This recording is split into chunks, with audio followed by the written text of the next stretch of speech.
अस्सलाम वालेकुम everyone, this is Saeeda and welcome to my channel. अगर आप मेरे चैनल पे न्यू हैं तो प्लीज़ चैनल को सब्सक्राइब कर दें और बेल आइकन प्रेस कर दें। पिछली वीडियो में मैंने आपको फर्स्ट 2 स्टैंजास एक्सप्लेन किए थे और अगर आपने वो वीडियो नहीं देखी है तो वो आपको आई बटन पे भी मिल जाएगी और इस वीडियो के एंड स्क्रीन पे भी। आज मैं आपको एक्सप्लेन करने वाली हूँ स्टैंजा 3 एंड 4। तो चलिए वीडियो को स्टार्ट करते हैं। Fade far away, dissolve and quite forget what thou among the leaves hast never known, the weariness, the fever and the fret।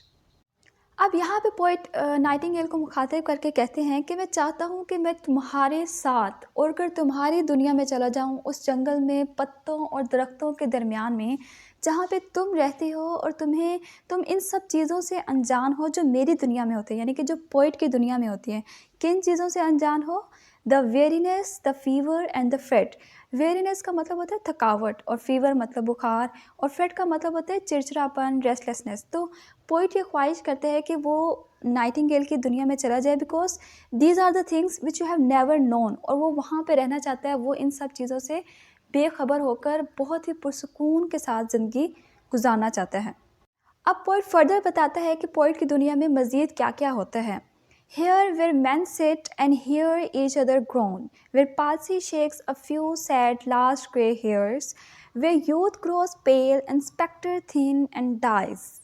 अब यहाँ पे इन 3 लाइन्स में पोइट बताता है कि आदमी जो हैं वो आपस में बैठकर अपने दुख वगैरह को शेयर करते हैं, एक दूसरे की तकलीफ़ें जो हैं, दुख हैं, वो सुनते हैं। पालसी होती है एक डिज़ीज़ जो बूढ़ों को लगती है, जो एजेड लोग होते हैं उनको लगती है, और इस तरह से वो बताते हैं यूथ। अब ये जो लाइन है ना, ये बहुत ही ऑटोबायोग्राफिकल रेफरेंस है टॉम की तरफ।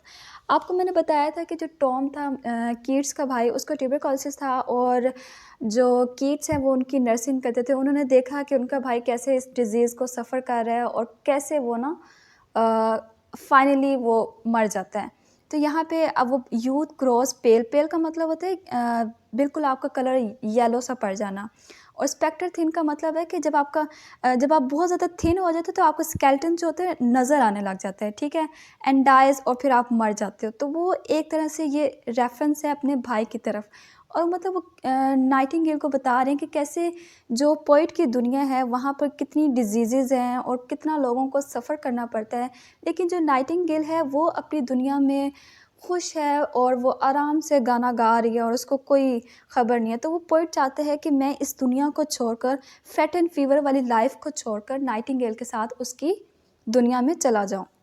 Where but to think is to be full of sorrow and leaden-eyed despairs। अब यहाँ पे पोइट कहते हैं कि जब आप सोचते भी हैं तो सोच भी आपके गमों से भरी हुई है। ज़ाहिर सी बात है, अगर आपकी लाइफ में इतने दुख हैं, इतनी प्रॉब्लम्स हैं, इतनी टेंशन्स हैं, तो आपको सोचेंगे तो वो आपकी सोचों में भी वही चीज़ें हावी होंगी। आपको दुख ही नज़र आएंगे और आपको कोई उम्मीद नज़र नहीं आएगी। लेडन आइड का मतलब होता है डल आइज़, हैवी आइज़, ठीक है, और डेस्पेयर्स का मतलब होता है मतलब एब्सेंस ऑफ होप, यानी कि जब आपकी कोई भी उम्मीद बाकी नहीं रह जाती। तो यानी कि ऐसी आंखें जिनमें उम्मीद ख़त्म हो चुकी है बिल्कुल, ठीक है। Where beauty can not keep her lustrous eyes और new love pine at them beyond tomorrow. Lustrous का मतलब होता है शाइनी आइज़, यानी कि जो ब्यूटी का जो एक्सपीरियंस है वो भी बहुत ही शॉर्ट लिव्ड होता है। ब्यूटी ऑल्सो फेड्स अवे, ठीक है, इस दुनिया में।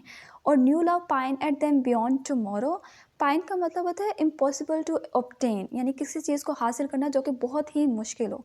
यानी कि जो प्यार है आप उसको हासिल नहीं कर सकते, यानी कि कुछ दिन तक रह सकते हैं लेकिन ज़्यादा देर नहीं। अब ये लाइन जो है वो बहुत ही सिग्निफिकेंस रखती है, सिग्निफिकेंस इन अ वे कि मैंने आपको बताया था कि कीट्स की पोइट्री में आपको 2 थीम्स देखने को मिलेंगे, एक तो इम्पेंडिंग डेथ का और दूसरा अनफुलफिल्ड लव का। तो ये जो लाइन है ये आपको दिखाती है कि there is no fulfilment of love, ठीक है। आप फैनी ब्राउन जिनके साथ इंगेजमेंट हुई थी कीट्स की, वो उनसे प्यार करते थे, ठीक है, लेकिन जब उनकी ये डिज़ीज़ हुई ट्यूबरकुलोसिस, तो उन्होंने क्या किया, जो फैनी ब्राउन है उन्होंने अपनी फैमिली के प्रेशर में आके या जो भी रीज़न थी, ठीक है, उन्होंने कीट्स के साथ इंगेजमेंट तोड़ दी। तो ये कीट्स को ये भी दुख है, तो आप उनको उनकी पोइट्री में आपको ये नज़र आएगा कि there is no fulfilment of love. अब हम अपना फर्स्ट आंसर स्टार्ट करते हैं। Away away for I will fly to thee, not charioted by Bacchus and his parts. Thee का मतलब होता है यू, मतलब मैं दूर, बहुत दूर तुम्हारी तरफ उड़कर चला आऊँगा।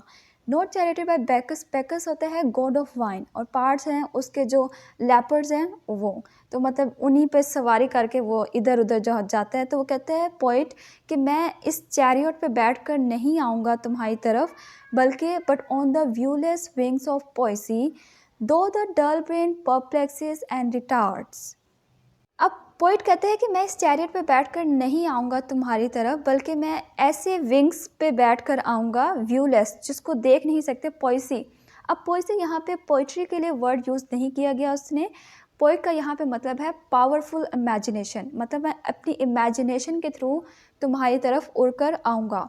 Though the dull brain perplexes and retards. अब यहाँ पे पोइट कहते हैं कि जो मेरा माइंड है वो रिटार्ड कर रहा है मुझे, वो डल कर रहा है, वो मुझे थका रहा है, मतलब तुम्हारी तरफ आने नहीं दे रहा। लेकिन जो मेरी दूसरी तरफ जो मेरी इमेजिनेशन है, पावरफुल इमेजिनेशन, वो मुझे लिफ्ट कर रही है और मेरी हेल्प कर रही है कि मैं तुम्हारी तरफ उड़कर चला जाऊँ। अब नेक्स्ट लाइन में पोइट कहता है ऑलरेडी विथ थी, मैं तो पहले ही तुम्हारे साथ हूँ। टेंडर इज़ द नाइट, और नाइट जो है बहुत ही सॉफ्ट और टेंडर है। And happily the queen moon is on her throne. जो क्वीन मून है, जो गॉडेस ऑफ मून है, वो अपने थ्रोन पर आराम से बैठी हुई है मज़े से। क्लस्टर्ड अराउंड बाय ऑल हर स्टारी फेस। फेस का मतलब होता है फेरीज, तो मतलब जो पोइट ने ना स्टार्स को फेरीज के साथ रिजेम्बलेंस दी है, यानी कि जो स्टार्स हैं वो बिल्कुल फेरीज की तरह लग रहे हैं। तो जो स्टार्स है वो क्लस्टर के फॉर्म में ना जो मून है उसके इर्द गिर्द फैले हुए हैं। But here there is no light, मतलब कि यहाँ पे थोड़ी सी भी लाइट नहीं है। Save what from heaven is with the breezes blown, मतलब कि थोड़ी सी लाइट जो हवाओं के साथ होती हुई यहाँ पर आती है, बस वही हम देख सकते हैं। अदरवाइज़ यहाँ पर डार्कनेस ही डार्कनेस है इस फॉरेस्ट में जहाँ पे नाइटिंगेल रहती है। थ्रू वेंड्रस ग्लूम्स एंड वाइंडिंग मोसी वेज। वेंड्रस का मतलब होता है स्ट्रेंज स्मेल, ठीक है। अब यहाँ पे ऑल्फैक्टरी इमेजरी आपको नज़र आएगी। और ग्लूम्स का मतलब होता है डार्कनेस। वाइंडिंग का मतलब होता है कि स्ट्रेट ना हो, जो इधर उधर मतलब बिल्कुल स्ट्रेट फॉर्म में ना हो, ठीक है। मॉसी वेज मतलब ग्रासी वेज, यानी कि जो नाइटिंगेल की जो दुनिया है, ये जो फॉरेस्ट है, यहाँ पर रोशनी ज़रा से भी नहीं है। जो हवाओं के साथ थोड़ी बहुत आ जाती है तो वो आ जाती है, वरना यहाँ पर डार्कनेस ही डार्कनेस है जहाँ पे नाइटिंगेल रहती है। इसी के साथ हमारे स्टैंजास हो जाते हैं कंप्लीट। अगर आपको ये वीडियो अच्छी लगी हो, हेल्पफुल लगी हो, तो प्लीज़ वीडियो को लाइक कर दीजिए। मेरे चैनल को अभी तक सब्सक्राइब नहीं किया तो प्लीज़ चैनल को सब्सक्राइब कर दें। मिलते हैं नेक्स्ट वीडियो में, तब तक के लिए अल्लाह हाफिज़।